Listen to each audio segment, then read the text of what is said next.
Toutes les réponses que je vais donner là, c'est les réponses qui m'engagent aujourd'hui à 3h28. Donc c'est mon humeur du moment. Salut tout le monde, je suis Ahmed Aïn, directeur éditorial des éditions Kiun, et je fais mon portrait otaku pour GAK. Peut-être City Hunter, c'est un manga qui m'a beaucoup marqué, jeune, que j'ai beaucoup lu, échangé avec mes frères et sur lequel j'ai plein d'anecdotes de lecture rigolote.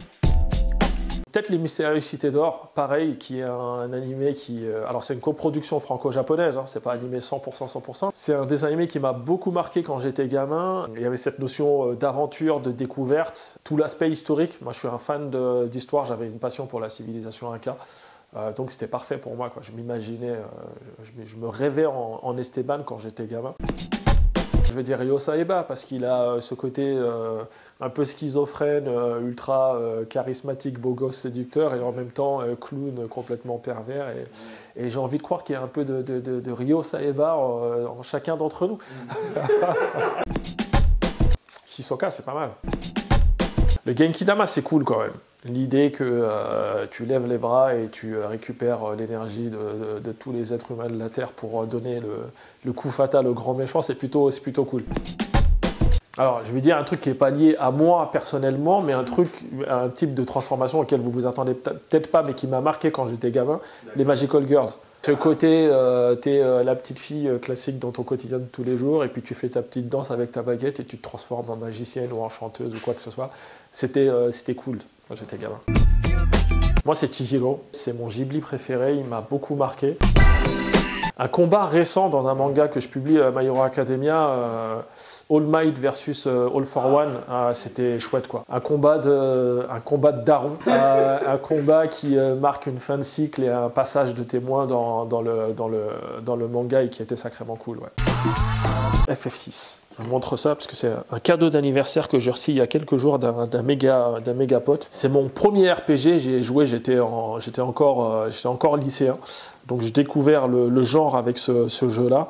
Et ça a été une révélation à tout point de vue. La musique est extraordinaire, les personnages sont nombreux, charismatiques, les choix qui ont des conséquences, c'est l'univers, c'est vraiment un émerveillement à tous les niveaux. J'aime bien Ranma Akane dans Ranma. Au pieu sous la couette. Je peux tricher, je donne une réponse de daron et une réponse avec un truc un peu plus récent. Alors mon truc de vieux, j'ai envie de dire Evangelion, parce que le générique d'Evangelion il est mythique quand même. Moi et mon associé Cécile, on est des grands fans de karaoké. Chaque fois qu'on va au Japon à la première occasion, on est dans un karaoké.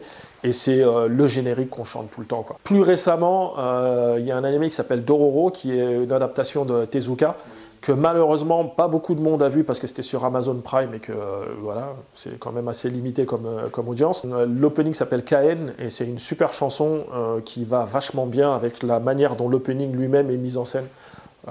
Vivement recommandé. Je vais tricher là aussi, The Real Folk Blues de Cowboy Bebop, qui est extraordinaire. Toute la bande son est extraordinaire de Cowboy Bebop. Yoko Kanno, c'est une compositrice que j'aime beaucoup pour son travail sur Escaflowne, sur Cowboy Bebop et d'autres encore. Plus récente, l'ending de la première saison de Jujutsu Kaisen, il est quand même assez phénoménal. C'est pas très politiquement correct parce que le groupe a pas mal de soucis judiciaires au Japon en ce moment et tout le monde est un peu en train de les cancel, on va dire. Je dirais un gyudon, c'est un bol de riz avec un lit de lamelles de bœuf avec de l'œuf par-dessus. C'est le plat que tu peux manger à n'importe quel moment de la journée, rapide. Je veux dire le Tokyo Game Show parce que ça me manque beaucoup. C'est un salon qui mélange plein de choses, le jeu vidéo évidemment, mais il y a aussi plein de choses liées au manga, à l'animation. Je vais faire un peu mon Nelson Mandela et faire un message de paix. Ça fait partie du jeu et du game, comme on dit, des fans de manga, d'animation, etc. Il y a toujours des combats générationnels, des fights, quelle série est mieux que quelle série et pourquoi la nouvelle génération est mieux que l'ancienne ou vice-versa, etc. Pas besoin de se friter, hein. Il y a des références pour toutes les générations, pour tous les types d'auditeurs, de lecteurs. C'est à la fois enthousiasmant parce que c'est le manga, l'animation, c'est des médias qui font beaucoup discuter, qui font beaucoup échanger. Plus ça se fait dans la paix et la concorde, mieux c'est.